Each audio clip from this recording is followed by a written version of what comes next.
지금 우리 교회의 표어가 2021년 표어가 소망입니다. 그런데 하나님께서 우리를 부르시고 소망을 주시고 소망을 이루어 가겠지만 이 소망이 절대 하루아침에 이루어지지 않는다는 것입니다. 하나님이 약속하시고 하나님이 말씀하시고 하나님이 소망을 주시지만 이 소망이 이루어지기까지는 중간 시대가 있다는 겁니다. 인내의 세월이 있고 연단의 세월이 있고 우리의 성품이 변화되는 세월이 있고 하나님의 그릇으로 준비되는 그런 세월이 있다는 것을 꼭 기억하는 여러분이 되시기를 원합니다. 사랑하는 여러분, 남들이 잘된 거, 남들이 성취한 것을 함부로 그렇게 비난하지 마십시오. 전도사 시절에, 부교육자 시절에 함부로 담임 목사님 욕을 하지 말라는 겁니다. 제가 목사라서 그런 게 아닙니다. 여러분 부하 직원이면서 회사를 다니면서 함부로 사장 욕을 하지 마십시오. 무슨 얘기를 하느냐면 그 사람이 그만한 자리, 그만한 성취를 이룰 때까지는 반드시 그 사람에게는 눈물 나는 인내의 세월, 고통의 과정이 있었다는 것입니다. 아프고 힘들고 어둡고 괴로운 그 과정이 다 지난 후에 그 아름다운 성취의 열매를 맺는 것이 아니겠습니까? 그 사람이 그만큼 자리에 오르기까지는 정말 도저히 참을 수 없고 도저히 견딜 수 없고 다 때려치고 싶은 그런 과정 속에서 인내하고 참고 견뎠기 때문에 그만한 위치에 올라갔다는 것을 꼭 기억하는 여러분이 되시기를 원합니다. 우리가 이 땅을 살아가면서 신앙생활하면서 인내해야 될 이유가 너무나도 많은 것입니다. 오늘 시간 관계상 다 말씀드릴 수는 없지만 첫 번째로 우리는 우리의 신앙의 선배를 바라볼 때에 인내할 수 있어야 된다는 거지요. 야고보서 5장 10절 이 형제들아 주의 이름으로 말한 선지자들을 고난과 오래 참음의 본으로 삼으라. 우리가 인생을 살아가면서 신앙생활할 때 주의 이름으로 말한 선지자들, 박해당하고 핍박당하고 살해당하고 그런 분들을 너희들의 본으로 삼아라.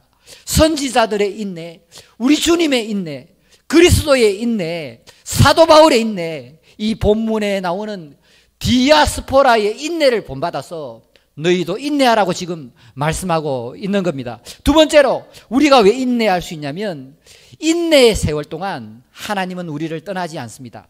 하나님은 언제나 우리와 함께 하신다는 겁니다. 우리가 어떠한 어려움, 어떠한 문제를 만나더라도 하나님은 우리와 함께 하시기 때문에 우리에게는 이기지 못할 시련은 결코 없다는 것입니다.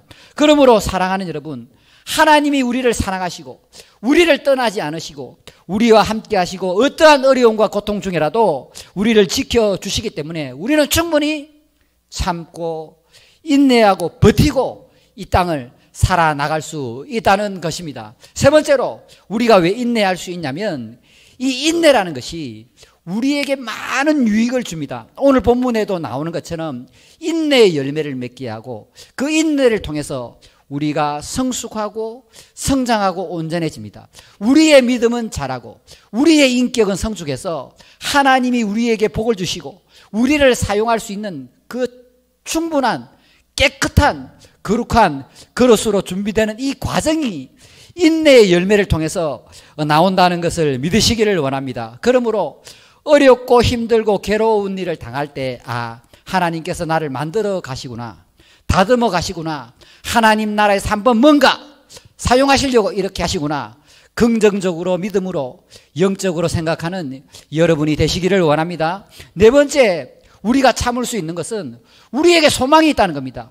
우리는 그 소망을 붙들고 반드시 승리할 수 있습니다. 우리의 모든 소망은 반드시 인내의 과정을 통해서 이루어진다는 것을 믿으시기를 원합니다.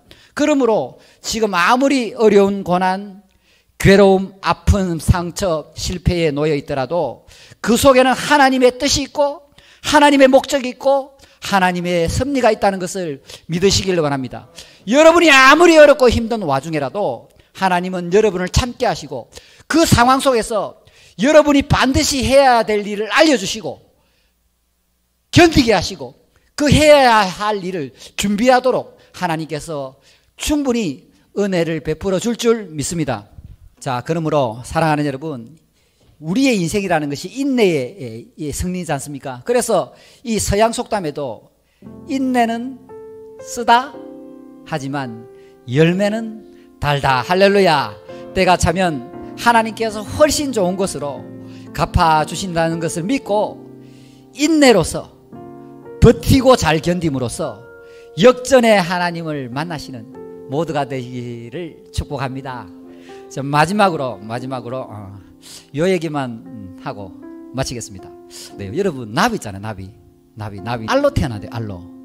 알로 태어나서 이 알을 깨고 나오면 애벌레가 된대요. 애벌레가 되는데요, 애벌레로 막 이렇게 살아가다가 어느 정도 때가 되면 자기 몸에서 이 번데기 이 껍질이 이렇게 나온대요.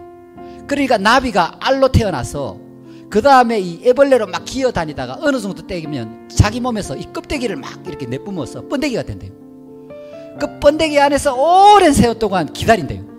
기다리면 딱 때가 되면 이 나비가 되어서 이렇게 헐헐헐 난다네요. 근데 여러분 잘 들으세요. 자, 근데 어떤 이제 식물학자가 실험을 했대요. 이 나비가 이 번데기를 벗어나서 나비로 나올 때 죽을 힘을 하고 나온대요. 죽을 힘을 다해서 스스로 나와야지 이 나비가 오래 살고 높이 날아다니지.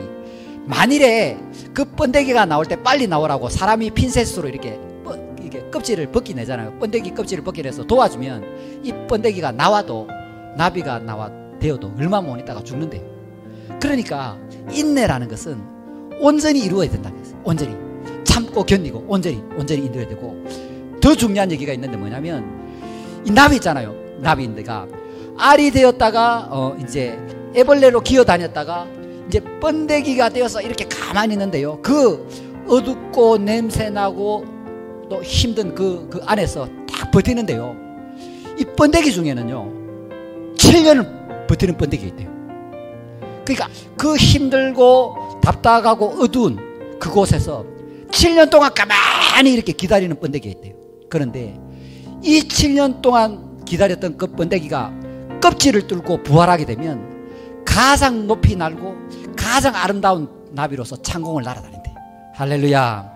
사랑하는 여러분, 오늘 이 설교 다 까먹더라도 이 번데기가 나비가 되는 것을 꼭 기억하시고, 이 어렵고 힘들고 괴로운 이 코로나 시대를 인내로서 함께 극복해 나가시는 모두가 되시기를 주님의 이름으로 축복합니다.